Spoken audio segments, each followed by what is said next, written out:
I never thought my own dad would ruin my wedding day.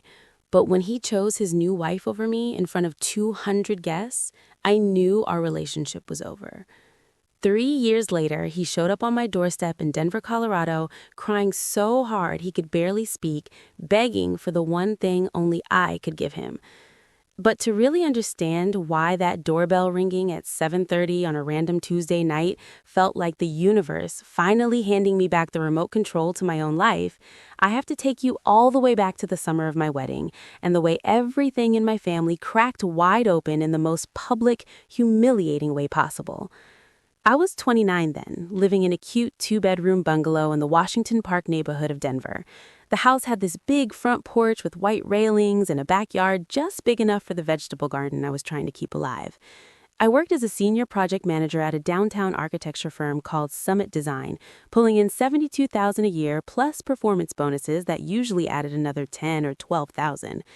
I loved the job because I got to design community spaces, small neighborhood parks, children's libraries, pocket playgrounds, things that actually made people's lives better instead of just filling up office buildings.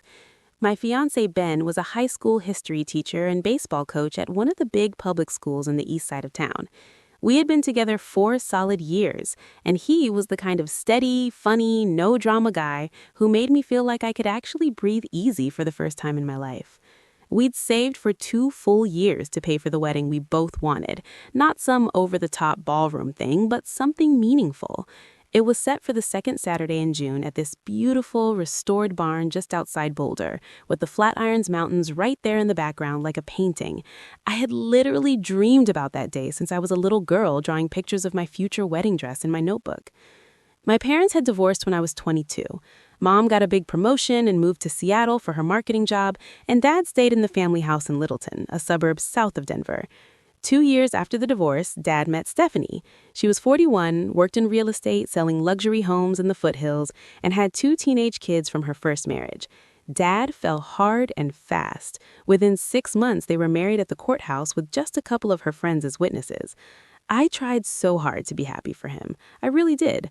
I drove down to Littleton every other weekend at first, brought coffee and bagels, sat on the back deck and listened to him talk about how Stephanie made him feel young again. But Stephanie was a lot. She had an opinion about everything. How I should wear my hair straighter, how my clothes needed to be more polished if I wanted to get ahead at work, how I should start posting more lifestyle content on Instagram to build my personal brand. She kept calling me sweetie in this sugary voice that made my skin crawl every single time. Still, I kept the peace. I smiled, I nodded. I didn't want to be the reason Dad's second chance blew up. The wedding planning actually started out pretty smooth. Ben and I picked the barn venue because it felt warm and real. We chose wildflower centerpieces, a simple menu with Colorado beef and fresh trout, and a playlist that mixed our favorite songs with some old classics. Dad offered to pay for the open bar and the photographer as his wedding gift. I thought that was really generous. Stephanie immediately started inserting herself into every detail. She texted me 4 separate times asking if she could bring her own hair and makeup team because the barn lighting would wash her out. She suggested we change the color scheme from soft sage and blush to something more elegant, like champagne and navy. She even pulled me aside at one dinner and told me I should probably lose 5 pounds before the dress fitting so I would feel my best. I politely said no to every single thing. The final guest list had 212 people. My side, Ben's side, a bunch of aunts and uncles, and of course, Dad and Stephanie right at the top. The week before the wedding, though, things started to feel really off. Stephanie's texts got more frequent and more demanding. She wanted to know if she could give a speech, even though we had already asked my maid of honor, Jess, and Ben's best man to handle the toasts. She complained that the seating chart put her too far from the head table. The night before the rehearsal dinner, Dad called me while I was trying to finish packing my overnight bag for the barn. His voice sounded tight, like he was reading from a script. "Lauren, Stephanie feels really hurt that you're not including her more in everything. She's my wife now. This is a family event for all of us." I told him I was stressed out of my mind, and we could talk about it tomorrow at the rehearsal. I hung up, went into the bathroom, and cried so hard I had to run the shower to cover the sound so Ben wouldn't hear me from the living room. Rehearsal dinner was at this cozy little Italian place in Boulder with outdoor string lights and a back patio overlooking the creek. Everything went okay through the appetizers and the main course. People were laughing, toasting, taking pictures. Then Stephanie stood up without being asked. She clinked her glass with a fork, waited until the whole room got quiet, and launched into this long prepared speech about how she was finally giving David the loving family he always deserved after the divorce, and how she hoped Ben and I would learn from their example of what a real second chance looks like. People shifted uncomfortably in their chairs. A few forks scraped plates. I smiled through the whole thing with my cheeks burning so hot I thought my makeup might melt. Dad just sat there nodding like it was the most beautiful thing anyone had ever said. Ben squeezed my hand under the table so tight I almost winced. The actual wedding day started perfect. The barn looked like something out of a magazine. Soft white drapes, mason jars full of wildflowers, the mountains glowing in the late afternoon sun. I was in the bridal suite getting my makeup done when there was a knock on the door. Dad walked in, wearing his gray suit, but his face looked strained, like he hadn't slept. Stephanie was right behind him in a tight champagne-colored dress that was way too formal for a barn wedding and had a slit up the side that showed way too much leg. "Honey," Dad said, not quite meeting my eyes in the mirror, "Stephanie and I talked last night. She feels it would be more appropriate if she walked down the aisle with us, too, like a united front. It's important to her." I stared at him. My veil was already pinned in my hair. The makeup artist had just finished my eyes. The room smelled like hairspray and roses. "Dad, this is my wedding. I asked you months ago to walk me down the aisle. Just you, alone.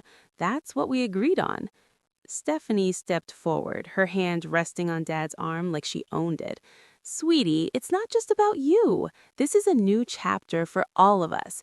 I'm part of this family now. People will notice if I'm sitting in the back like some outsider." I looked straight at Dad, waiting for him to say something, anything, that showed he remembered whose day this was. He cleared his throat and looked at the floor. "Lauren, it's just a short walk down the aisle. It would mean a lot to her, to me." The room went completely dead quiet. My bridesmaids froze mid-conversation. Ben's mom, who had been helping adjust my train, suddenly found something fascinating to look at on her phone. I felt my heart crack right down the middle like someone had taken a hammer to it. I wanted to scream. I wanted to throw the bouquet at them. Instead, I said very quietly and very calmly, "If you walk me with Stephanie, don't bother coming at all. I'll walk myself." Dad's face went red. Stephanie's eyes narrowed into little slits. "Well," she said, voice dripping with fake sweetness, "if that's how you want to start your marriage, cutting your own father out, then fine." She turned on her heel and walked out. Dad stood there for another few seconds, opened his mouth like he might say something, then just followed her without another word. No hug, no "I'm sorry, honey," nothing. I sat there in my wedding dress, hands shaking so bad the makeup artist had to redo my eyeliner. Jess hugged me tight and whispered, "You don't need him, Lauren. You've got all of us here." Ben came in a minute later, saw my face, and just wrapped his arms around me while I tried not to ruin the rest of my makeup. We decided right then that I would walk down the aisle alone. My uncle offered to stand in, but I said no. I wanted to do it by myself, to prove I could. The ceremony itself was beautiful. The barn doors opened and the string lights glowed soft gold against the mountain backdrop. Ben cried when he saw me walking toward him. But when it came time for the father-daughter dance later at the reception, the DJ announced it and the dance floor cleared. Dad started to stand up from his table, but Stephanie grabbed his arm and whispered something in his ear. He sat back down. They both just stayed there while everyone stared. The music started anyway. Butterfly Kisses, the exact song he used to sing to me when I was little and scared of the dark. I danced with Ben instead, and we laughed through the tears, but I could feel 200 pairs of eyes on us the whole time. Whispers spread through the room like wildfire. The reception kept going, but the damage was done. Dad and Stephanie left right after the cake cutting without saying goodbye to anyone. No card, no gift, nothing. I found out later from my cousin that they told people on their way out that I had been difficult and ungrateful, and that I clearly had issues with accepting new family members. By the time Ben and I got back from our honeymoon in Hawaii 2 weeks later, Dad had already changed his Facebook status to say he was disappointed in how some people treat family these days. He unfollowed me.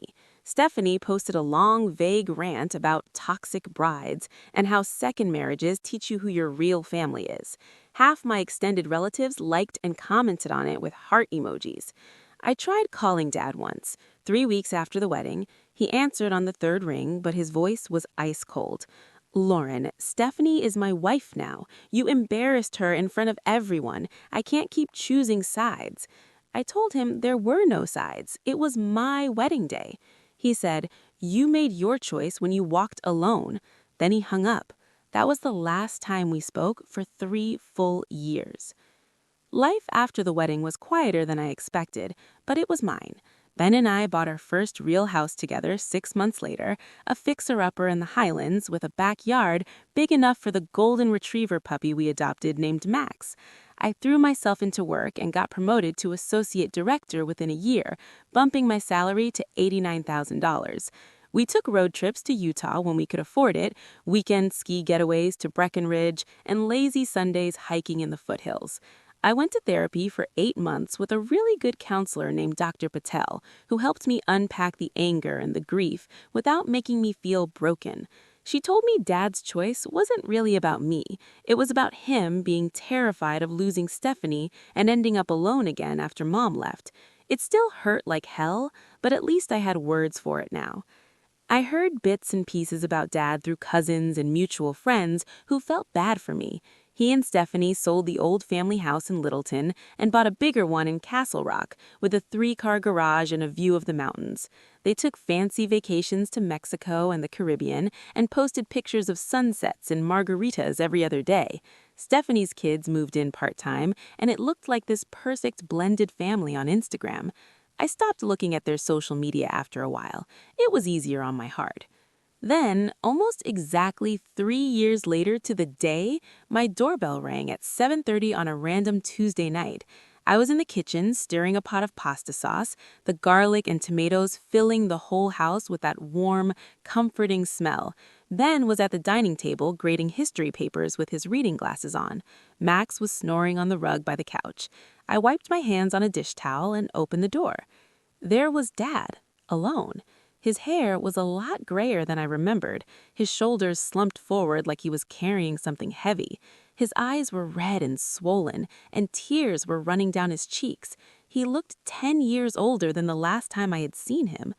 "Lauren," he choked out, his voice cracked so badly it sounded like it hurt. "I'm so sorry. I need your help. Stephanie left me. She took everything. The house, the savings, even the cabin up at Grand Lake that was supposed to go to you someday. I've got nothing left. Please." I stood there in the doorway with the warm kitchen air spilling out behind me.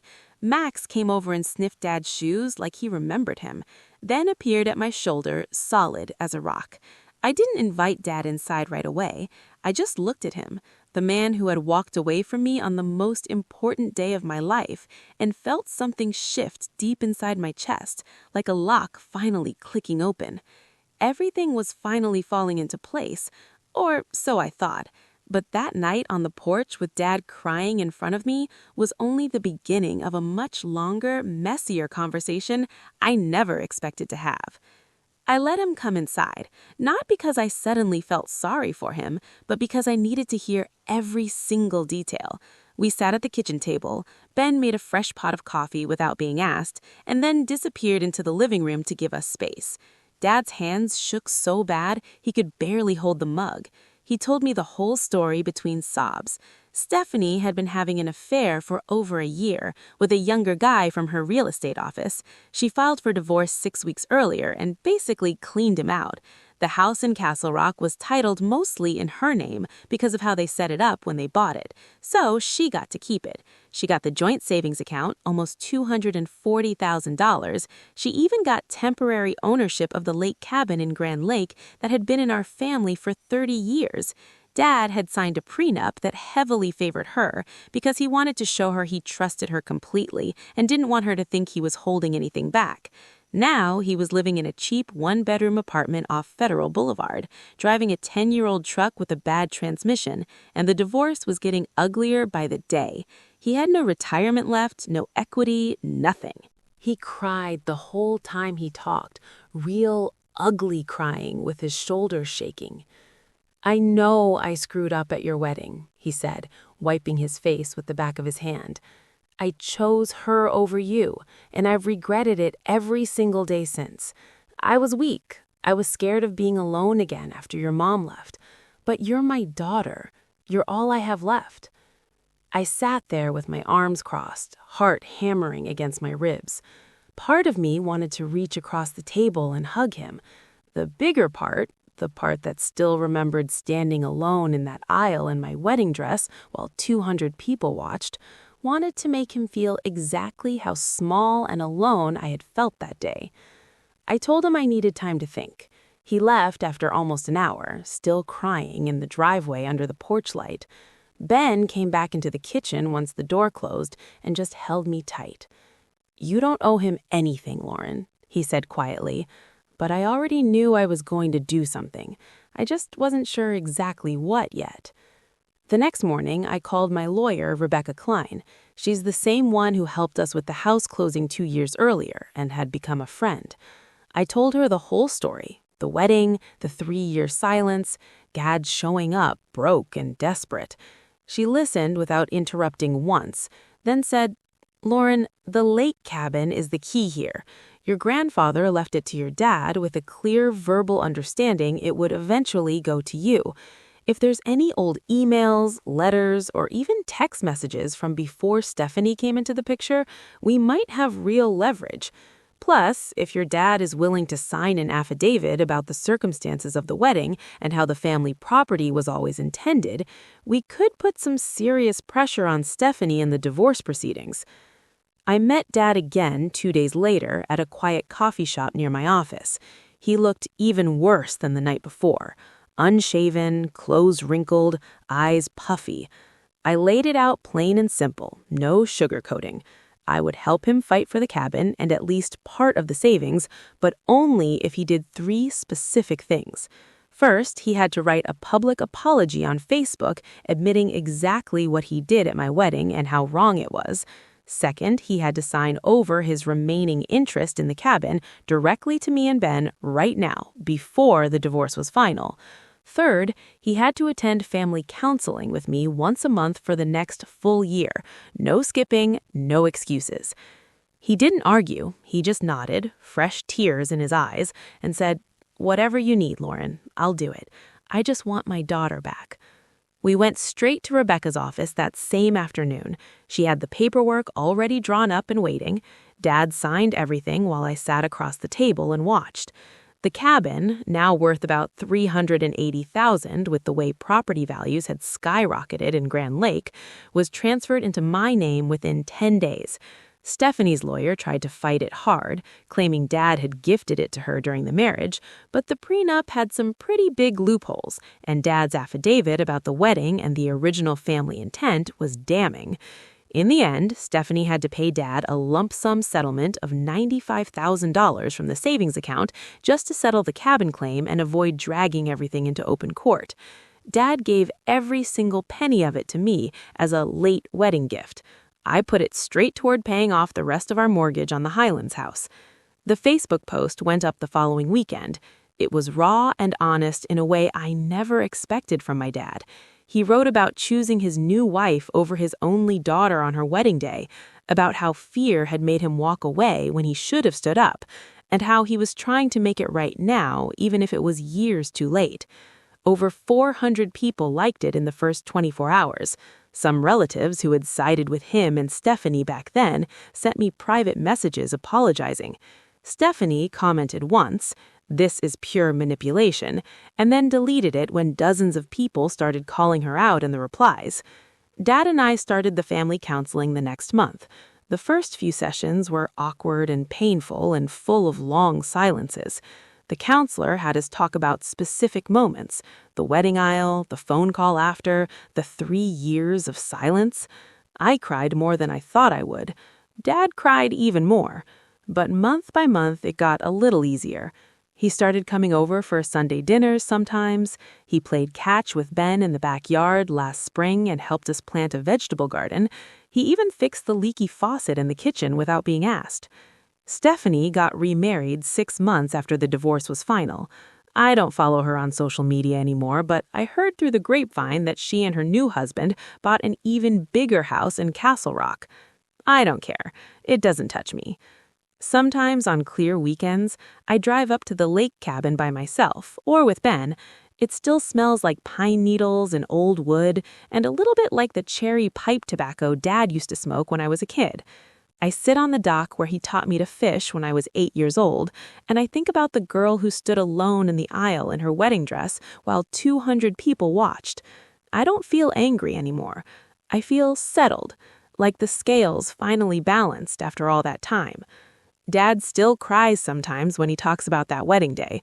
I let him, because 3 years after he chose her over me, he showed up crying on my doorstep, and this time I got to decide what happened next, and I chose to make it right, in my own way, on my own terms, with clear boundaries and paperwork, and no more pretending.